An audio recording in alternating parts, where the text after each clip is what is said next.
ज्ञान सत्य कहा नारद। इसमें चिंता की क्या बात है? चिंता की बात यह हो गई माते कि पितामह ब्रह्मा जी भी वहां आ गए। माता सरस्वती ने उनसे भी यही पूछा, लक्ष्मी श्रेष्ठ है या सरस्वती? पितामह आपके पक्के भक्त हैं, उन्होंने कह दिया कि माता लक्ष्मी ही सर्वश्रेष्ठ है। इससे माता सरस्वती रुष्ट हो गई और कहने लगी, मैं धरा पर जाकर यह सिद्ध करके दिखा दूंगी कि लक्ष्मी से सरस्वती ही श्रेष्ठ हैं। देवी सरस्वती के रूठने की चिंता मत करो नारद, और ब्रह्मा जी को भी चिंता नहीं करनी चाहिए। पंछी आकाश में चाहे जितना ऊपर उड़े, उसे तो नीड़ पर वापस आना ही पड़ता है। अंततः सरस्वती को भी एक न एक दिन ये मानना ही पड़ेगा कि लक्ष्मी ही श्रेष्ठ है। अवश्य माते, यही सत्य है। निश्चय ही उन्हें एक दिन ये मानने पर विवश होना पड़ेगा कि लक्ष्मी माता ही तीनों शक्तियों में सर्वपरि सर्वश्रेष्ठ है। नारद, प्रिय भक्त नारद, अपनी माता लक्ष्मी से क्या गुप्त मंत्रणा हो रही है? तनिक हमें भी तो ज्ञात हो। हे इष्ट राधे, आपके श्री चरणों में बारंबार प्रणाम। अच्छा हुआ आप उचित अवसर पर पधार गए। माता लक्ष्मी जी के हृदय पर कुछ ठेस लग गई है। आपके आगमन से इनका उद्विग्न हुआ मन कुछ शांत हो जाएगा। परंतु नारद, हुआ क्या? कुछ तो पता चले। होना क्या है? देवी सरस्वती के मन की मलिनता का रहस्य नारद ने आकर यहां खोल दिया। अच्छा नारद जी, क्या बात हुई? नारद क्या कहेगा, मैं कहती हूं। प्रसंगवश ब्रह्मा जी ने कह दिया कि सरस्वती से लक्ष्मी श्रेष्ठ है, तो सरस्वती ये सिद्ध करना चाहती है कि लक्ष्मी से वो ही श्रेष्ठ है। नारद, जो भी हुआ अच्छा नहीं हुआ। ब्रह्मा जी को सरस्वती जी के हृदय पर आघात नहीं पहुंचाना चाहिए था। परंतु भगवान, अकारण सरस्वती माता के कथन से माता लक्ष्मी जी के मर्म को चोट लगी है। इसका मुझ मूर्ख नारद को बड़ा दुख है। कृपा अब आप इन्हें सांत्वना दें, यही मेरी प्रार्थना है। सांत्वना नहीं, सत्य का प्रतिपादन होना चाहिए। नारद और ब्रह्मा जी के मत में सरस्वती से लक्ष्मी ही श्रेष्ठ है। कृपया आप भी अपना मत दीजिए। सरस्वती श्रेष्ठ है या मैं, आपकी गृह स्वामिनी लक्ष्मी? रहने दो देवी, अप्रिय विचारों को हृदय में अधिक स्थान नहीं देना चाहिए। परंतु सत्य तो कभी अप्रिय नहीं होता। आप तो सदैव न्याय के पक्षधर हैं, फिर स्पष्ट कहने में संकोच क्यों कर रहे हैं? छोटा सा तो प्रश्न है, सरस्वती और लक्ष्मी में श्रेष्ठ कौन है? जब आग्रह किया है देवी, तो कह देता हूं, ज्ञान ही श्रेष्ठ होता है। नारायण नारायण। यदि ज्ञान सूक्ष्म है, तो रोम के एक सूक्ष्मतम भाग से भी ज्ञान परम सूक्ष्म है। वहीं वह इतना विराट है कि अनंत आकाश भी उसका पार नहीं पा सकता। लक्ष्मी उसके सामने गौण है, नगण्य है।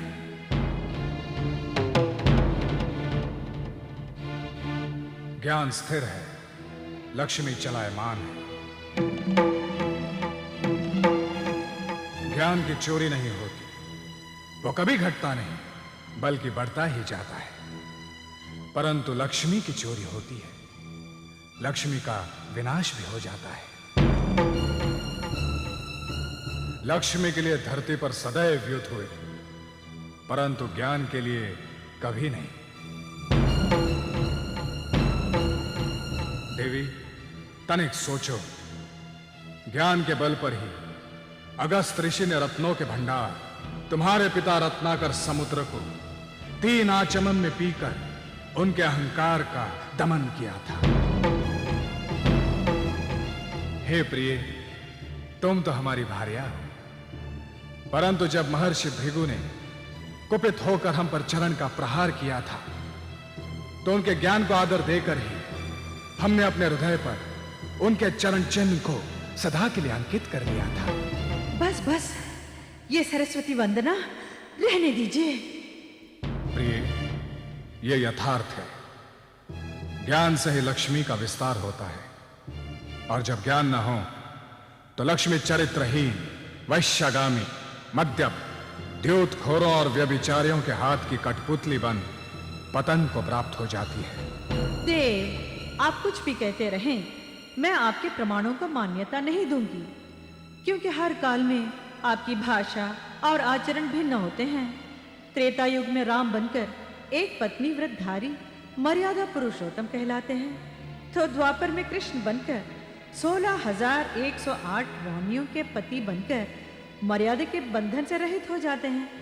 आपकी छलों की कथाओं से तो इतिहास भरा हुआ है, परंतु नारद और ब्रह्मा जी सदा सर्वकाल एक जैसे ही रहते हैं। दोनों ने एक ही स्वर में सरस्वती से लक्ष्मी को ही श्रेष्ठ स्वीकार किया है, और यही सत्य है। प्रिय, तुम नहीं जानती, ये नारद मुंह देखकर तिलक लगाते हैं। यदि इनके मत में लक्ष्मी प्रधान होती तो ये दक्ष प्रजापति के 1000 पुत्रों को राज ऐश्वर्य से विमुख करके सन्यास की शिक्षा नहीं देते। भक्त ध्रुव और प्रहलाद को भी तो इन्होंने राजवैभव से हटाकर भक्ति की प्रेरणा दी। प्रभु, अब तो रहने दे, और अधिक ना कहें। नारद, ये सच है, तुम्हारे कर्म और आचरण मेरी की गई प्रशंसा के विपरीत है। सच सच कहो, लक्ष्मी ही श्रेष्ठ है या? माते, आप तो जानती हैं, मैं सदा समर्पित इन नारायण का ही दास हूं। इनके प्रवचन से मेरे चक्षु खुल गए। तो पहले चक्षु बंद थे? हाँ माता, चरम चक्षु और ज्ञान चक्षु में यही अंतर है। जब चरम चक्षु रहते हैं तो लक्ष्मी ही प्रिय लगती है, परंतु जब ज्ञान चक्षु खुल जाते हैं तो संपूर्ण जीवन की दृष्टि ही बदल जाती है। ज्ञान से बड़ा हृदय को शीतल करने वाला सुख संसार में न कभी था न कभी होगा। नारद, हे माते, ज्ञान ही सर्वोपरि है। तभी तो ये नारद ज्ञान के प्रभाव से हाथ में वीणा और करताल लेकर साधु भाव से सहज विरक्त जीवन जीता है, परम आनंद से त्रिभुवन में विचरण करता है। नारद, तुम झूठे हो। नहीं माते, नहीं। जब माता सरस्वती हृदय में साम्राज्य जमाती है तो त्रिभुवन का ऐश्वर्य मनुष्य तिनके की भांति त्याग देता है। नारद, प्रलाप बंद करो। माता, सत्य का अनावरण हो जाने दो।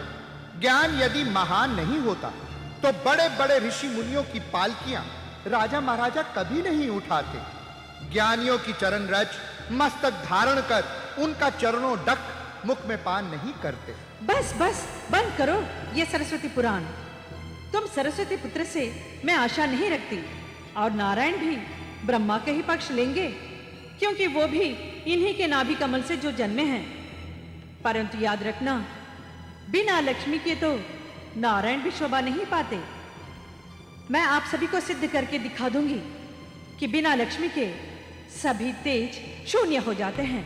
देवी, आप व्यर्थ रुष्ट हो रही हैं। मैं व्यर्थ रुष्ट नहीं हो रही हूं, मैं सत्य कह रही हूं।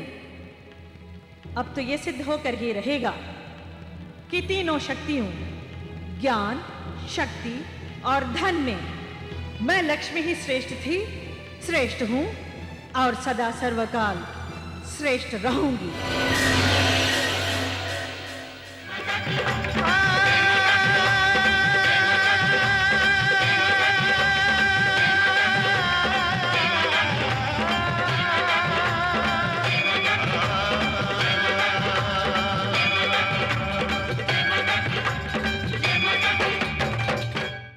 Cinevista is now on YouTube.